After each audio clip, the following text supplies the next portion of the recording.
यही फर्क होता है कि पढ़े लिखे और जाहिल में यही फर्क होता है कि वो कैसे रिस्पॉन्ड करता है मीडिया। देखिए, मुझे तो हैरत अभी तक ये बड़ा नहीं हुआ।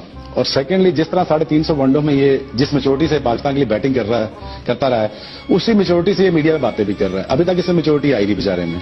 और अफरीदी ने जातियात पे जाके हिट करना, ये उसने अच्छा नहीं किया। शोएब अख्तर नो मैच, यानी शाहिद अफरीदी को तो पाकिस्तान के अंदर लोग पसंद करते हैं, दुनिया में शायद कहीं और करते होंगे, लेकिन शोएब अख्तर पूरी दुनिया के अंदर कोई उनके जैसा और दूसरा नहीं है। अब तक तो बिल्कुल नहीं है।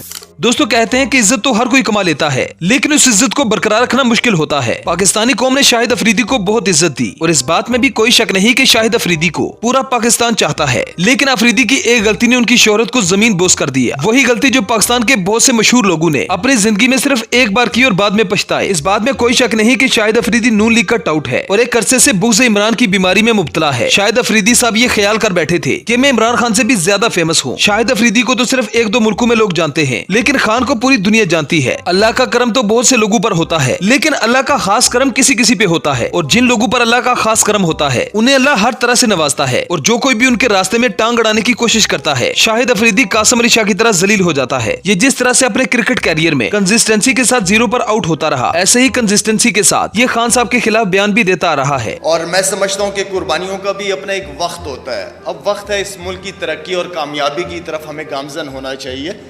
अगर कोई ये सोचता है कि इस पाकिस्तान को मैं अकेले ही लेके चलूंगा, तो ये उसकी सबसे बड़ी भूल है।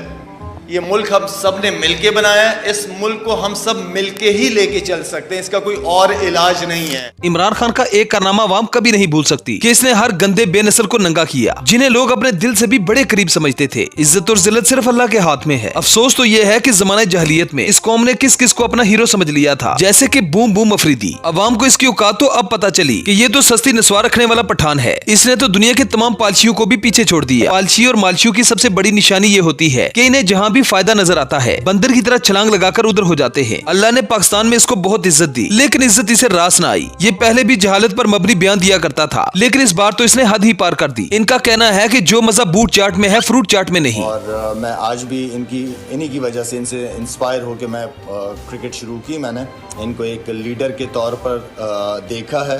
फिर भी इनकी किसी पॉलिसी या सोच के इख्तलाफ का हक मुझे बिल्कुल हासिल है कि एक दूसरे के इख्तलाफ को नफरत में बदलना नहीं चाहिए।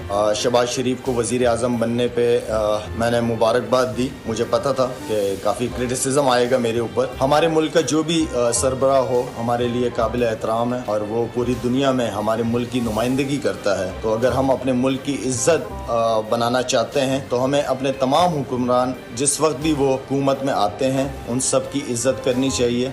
चला ही नहीं जा रहा, प्लस्तर नहीं उतर रहा, चला ही नहीं जा रहा, प्लस्तर नहीं उतर रहा,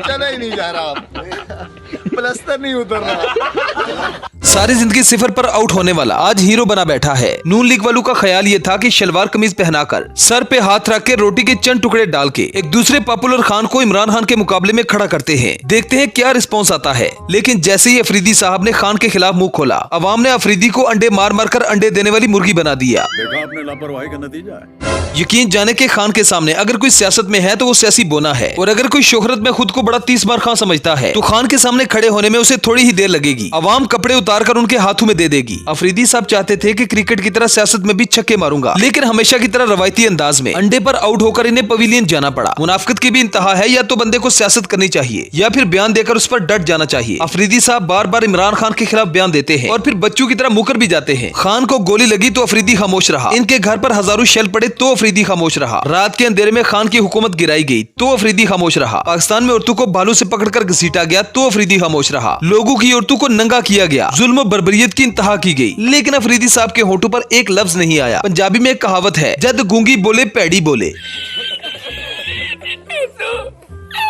जनाब अफरीदी साहब ने इमरान खान के खिलाफ बयान देकर बड़ी गलती कर दी है। अवाम का रिएक्शन देखकर आजकल ये बेचारा बगैर सिक्योरिटी के बाहर निकलने से भी कासिर है। इस बात का सवाल ही पैदा नहीं होता कि खान के खिलाफ कोई बात करे और अवाम इमीडिएट रिएक्शन करते हुए उसे वार्ड न दे। अफरीदी दोनों तरफ खेलना चाहता था, लेकिन अवाम ने पिच ही उखाड़ दी। अफरीदी किसी गलत फहमी में था और ब्रांड बनने की कोशिश कर रहा था, लेकिन अफरीदी साहब को समझ लेना चाहिए कि 2024 में ब्रांड सिर्फ एक ही है और वो है इमरान खान। अवाम की तरफ से अच्छी खासी चित्रोल के बाद अफरीदी अब हर तरफ से माफिया मांगता हुआ नजर आता है। कोई बेचारे को मुंह लगाने के लिए तैयार नहीं। हंसी तो इस बात पे आती है कि ये आजकल सांडे का तेल बेचता हुआ नजर आता है और इसकी औकात भी सांडे का तेल बेचने वाले की सी है। Thanks for watching. जब से मुझे ये मिला है अल्हम्दुलिल्लाह अभी तक क्रिकेट खेल रहा हूँ। 100% ऑर्गेनिक और नेचुरल है। इस सुकून से आप भी पुरसुकून हो जाइए।